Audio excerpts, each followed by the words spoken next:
Hi, I'm Jim Canine, and what we've got here is a self-standing garden wall. What I'd like to do now is show you how to build one that is smaller and more of a countertop space, and also mobile. You can keep it around your grill.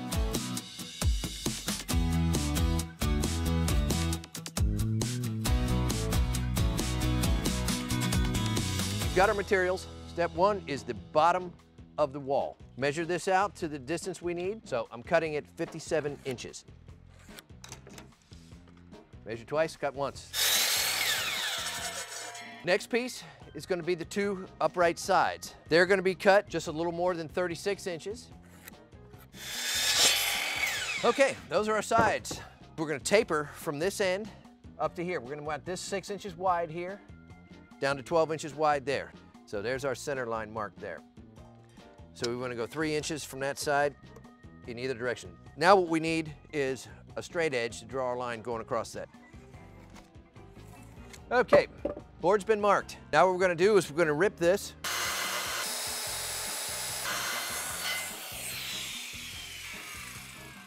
Now you got a doorstop.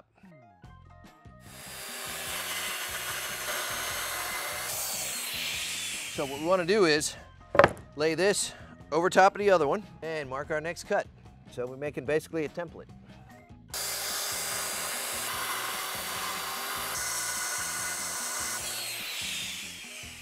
We've got the base cut, we've got the sides cut, now we're going to attach the two together. Just line it up there as close as you can get. You want to take a drill gun and pre-drill that.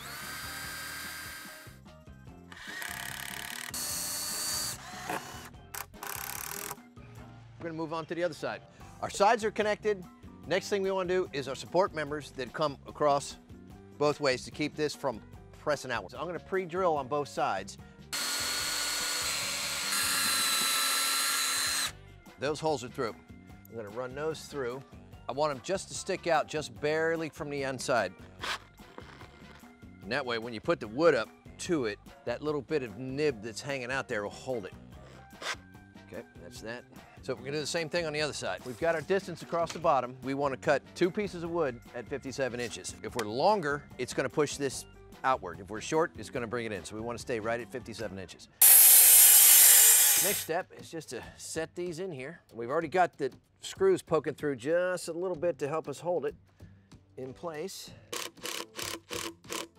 Okay, that's the first one. Now we're going to put this second one up in there like we did before. Just kind of line it up. We've got our cross members up. Now the next thing we want to do is get our internal irrigation system set up for this. So basically what I'm going to do is I'm going to drill a hole right here. It's going to be 1.25 inch paddle bit. Very common bit. I like to go through from this side just so it looks a little nicer. There we go. Nice hole ready for the irrigation to be set through. Basically, this is a soaker hose that can be bought from the Home Depot. We got way more than we need. And also, if you've noticed, that won't fit through the hole. Not a problem. What we're gonna do is just pull out enough and cut that off. And the rest of this, we can use on another project. Putting the irrigation hose through, leave a little bit hanging out just because, you know, you want the hose to be able to bend and move. What we're gonna do is we're gonna secure it with these cable clamps. So we're just gonna take one of these guys and we're just gonna drive that on in. And that just holds it in place. I'm gonna do this just to speed things up. Don't wanna do with this is have a hard crimp in that, because if you crimp that, it's not gonna get any water going through it. You want a nice slow bend. Now we got to make sure as we close off the end. There's a little fitting that's made for this. You just put it over one side, bend the pipe over, and lay it over like that. That'll clamp it off. All right, next step is to drill the weep holes in the bottom so this thing can drain. We're going to just lay this over,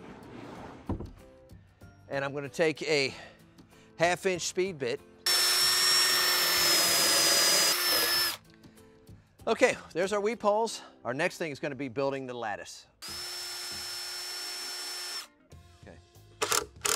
We've already got the cross member across the top. Here's another piece that we're going to stick in right across here like this.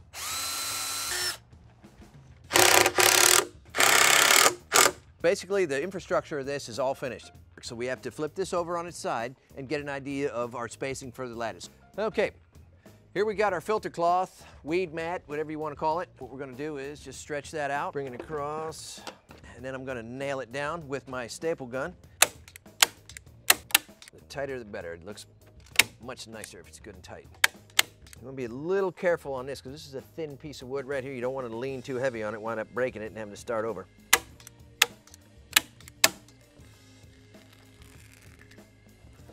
You know, I think I'm going to keep this and just wrap that under and nail it again, just because this is kind of thin material. I don't want it to rip, and that way a little extra nailing wouldn't hurt on that. Here's our cloth that we need for this. Basically the chicken wire. I'll stretch it across, and it's going to definitely give us a little more rigidity to the whole project. So what I want to do here is tack one side down, then go over there and make sure that other side's down, because if this isn't right, we're going to have all kinds of problems. What's going to be nice is that lattice screwed into this will really help hold this in place.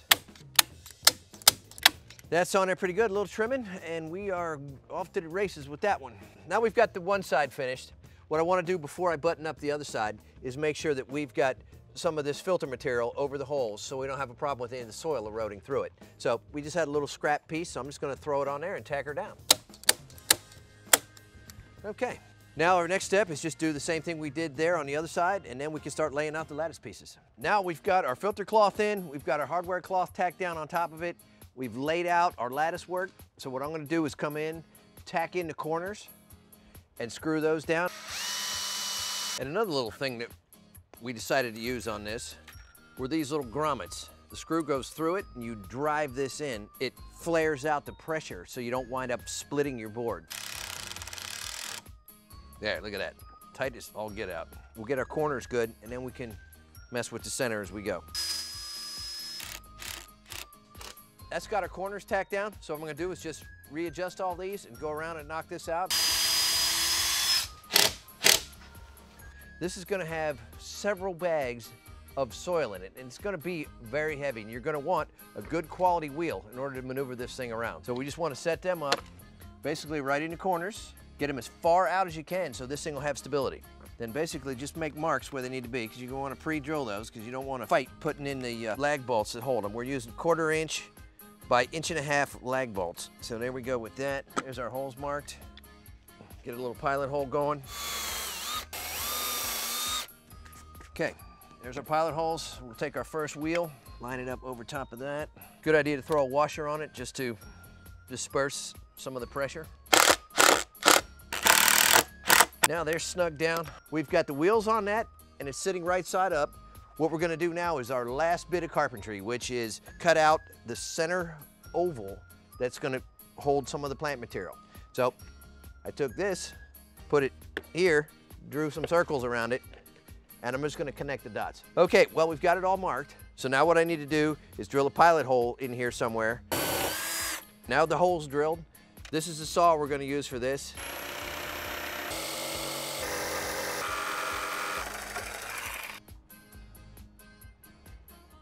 And there you go. Well, looks like we've got this thing pretty well put together. The next step is to fill this with a high quality potting mix, like this Miracle-Gro product we have here. It looks like we're gonna wind up using somewhere between 6 to 7 bags to fill this up. Well, full of soil. We're back with the plant materials. This is gonna be our herb side. The other side could be ornamentals or whatever you wanna do, but we're gonna do herbs here. What I'm doing here is I'm cutting out a nice size hole that we can open up like that. What I'm gonna do also too is press this in, and that's gonna keep my soil away so I can get the roots down in there without it falling in. I'm thinking I wanna go with the rosemary at this point. Just wanna loosen it just a little bit. We can ease the plant into the hole that we've cut, and the nice thing about this is the flap will help hold the plant upward so it doesn't droop and fall down to you. So what I wanna do here is come down. I'm gonna start with that right about here. We've got 2 little bars right here. So I'm gonna cut from this way, because if you cut that open, this whole thing could fall right out on you. Use my little super tool I made. Push the soil up, loosen up our roots a little bit. Hold that before you pull that out, and all that soil falls right down on top of the roots you just put in. We've got a few more to do, of course, and we've got ornamentals to go on the other side. So once both sides are planted, we can put the top on and plant the ones in the very top. This is a big project, but boy, it was well worth it. We've got our irrigation hookup on the other side. We're gonna put the hose to it, let it run a half hour or so, soak it in. I'm Jim Canine, and let's get out and play in the dirt.